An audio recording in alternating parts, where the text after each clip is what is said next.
ये सारा एक बहुत अच्छा गेम प्लान किया है। आपने सऊदीया पे अटैक नहीं कर। ईरान के लोगों के हौसले बहुत बुलंद हैं।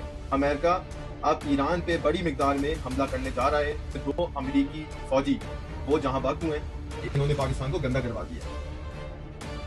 अस्सलाम वालेकुम, मैं हूं वकार और आप देख रहे हैं बैक एनालिसिस। अमेरिका ने एक बार फिर दोबारा ईरान पे हमला कर दिया और कोई 8 दिन हो गए अमेरिका लगातार ईरान पे हमला किए जा रहा है बार बार, और वो रुकने का नाम नहीं ले रहा। जवाबी कार्रवाई में ईरान ने अमेरिकन बेस पे मिडिल ईस्ट में हमला किया है, जिसके 2 अमेरिकी फौजी वो जहां बाकू हैं।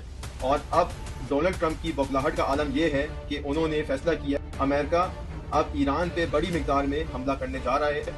और डोनाल्ड ट्रंप ने यह भी कहा है कि हमें अगर ज़रूरत पेश आई तो हम हर हद तक जाएंगे इस बार।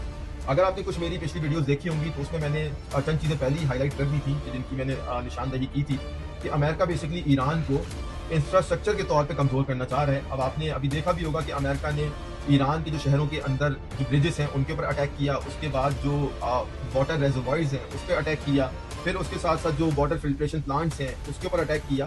तो अमेरिका की कोशिश है कि इनका पानी भी तंग कर दो। और ये अमेरिका की भूल है। अमेरिका को लग रहा है अगर इनका पानी बंद कर देंगे और अगर इनका इंफ्रास्ट्रक्चर तबाह कर देंगे, जो इनके शहरी इलाकों के ब्रिजेस हैं, तो ये हिम्मत हार जाएंगे और ये जंग हार जाएंगे। लेकिन इनकी भूल है, क्योंकि शायद अमेरिका भूल गया है जो इस्लामिक हिस्ट्री है उसको। तो मैं फिर कहूँगा कि ये प्रेसिडेंट डोनाल्ड ट्रंप बहुत ही बचकाना खेल खेल रहे हैं कि कभी मुआहदे पे आते हैं, फिर नहीं आते, फिर उसकी खिलाफ वर्जी करते हैं एक तरह से, और बीच में इन्होंने फालतू में पाकिस्तान को गंदा करवा दिया है। वहाँ पीछे से इसराइल और अमेरिका ने पाकिस्तान को प्रेशराइज किया कि जी हमारी बेस है सऊदीया में, तो आपकी अब ये जिम्मेदारी है कि आपने सऊदी अरब की तरफ से फाइट बैक करना है। अच्छा, पाकिस्तान ने वहीं पे ईरान को वार्न किया कि जी आपने सऊदीया पे अटैक नहीं करना, क्योंकि हमारा उसके साथ मुआहदा हुआ है, क्योंकि अमेरिकन बेस ऑलरेडी सऊदीया में है। तो अब जाहिर सी बात है कि ईरान ने बदला तो लेना है। तो ईरान ने अटैक किया सऊदी अरब के जो अमेरिकन बेस है उसमें, और उसके बाद जी सऊदी अरब ने भी अब उसको पाकिस्तान को प्रेशर दिया कि जी आपका हमारे साथ डिफेंस का मुआहदा हुआ है, now it's your responsibility to protect अस।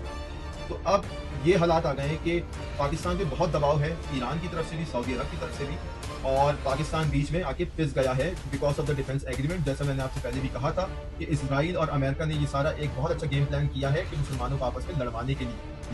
अब देखते हैं कि इसमें पाकिस्तान की क्या स्ट्रैटेजी होगी, क्या लाएमल होगा। आप लोग भी कमेंट सेक्शन में ज़रूर कमेंट करके बताइएगा कि आप लोगों को क्या लगता है कि हालात किस तरफ जाएंगे और पाकिस्तान की इसमें क्या स्ट्रैटेजी होगी और ईरान की फर्दर क्या स्ट्रैटेजी होगी। और जिन लोगों को ये वीडियो पसंद आई है तो वीडियो को ज़रूर लाइक किया करें, शेयर किया करें और चैनल को फॉलो कर लें, ताकि थोड़ी हौसला अफजाई और होती जाए और मैं बेहतर से बेहतर कंटेंट आप लोगों के लिए बनाता रहूँ और आप लोगों को अपडेट रखूँ। अच्छा, मैं आप लोगों को एक चीज़ ज़रा और भी बता दूँ कि प्रेसिडेंट डोनाल्ड ट्रंप इस वक्त क्यों इतनी बौखलाहट का शिकार है।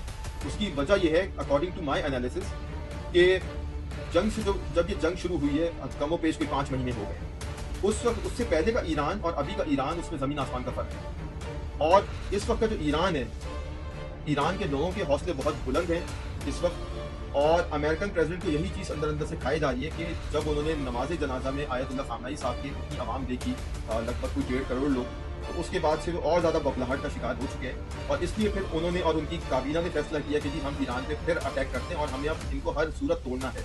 लेकिन ये इनकी भूल है, वो क्योंकि इस वक्त का जो ईरान है वो और ज़्यादा पहले से मजबूत हो चुका है। और इसके साथ साथ मैं आपको एक और चीज़ के बता दूँ, वो क्योंकि ईरान ने अभी जब सीज़फायर की बात हुई थी तो बीच में वो कोई 15-20 ऑयल फ्लीट से, जो कि उनके टैक्सेस हैं स्ट्रेट ऑफ हार्मुज़ से जाने के, उनसे लिए हैं। अच्छा, अब वो हैं मिलियंस ऑफ डॉलर्स में। उस चीज़ की भी टेंशन अमेरिका को हो रही है कि जी अगर ईरान स्टेबल होता गया फाइनेंशियली तो हम आके कहाँ करेंगे। तो प्रेसिडेंट डोनाल्ड ट्रंप को ये भी टेंशन खाई जा रही है। अब वो ये चाह रहे हैं बेसिकली कि जी किसी तरह स्ट्रेट ऑफ हार्मुज़ के ऊपर कब्जा कर लें पक्का, और ईरान में समहाउ रिजीम चेंज करवा दी जाए, जो कि इम्पॉसिबल है। अब ये चीज़ तो उनको भी पता है, इसलिए वो फिर दोबारा जंग की राह पे चल पड़े कि जी हमने जंग कर दी। और अब जो जंग है, मैं आपसे फिर कहूँगा कि अब जंग में वो जीतेगा जो पक्का अपना कब्जा जमाएगा स्ट्रेट ऑफ हार्मुज़ के ऊपर, क्योंकि जिसने अपनी पावर शो कर दी स्ट्रेट ऑफ हार्मुज़ के ऊपर, वो इस पूरे खित्ते का बादशाह होगा। ये आप लोग मेरी बात को याद रखिएगा और आप लोग भी अपनी राय कमेंट सेक्शन में ज़रूर कमेंट करके बताइए।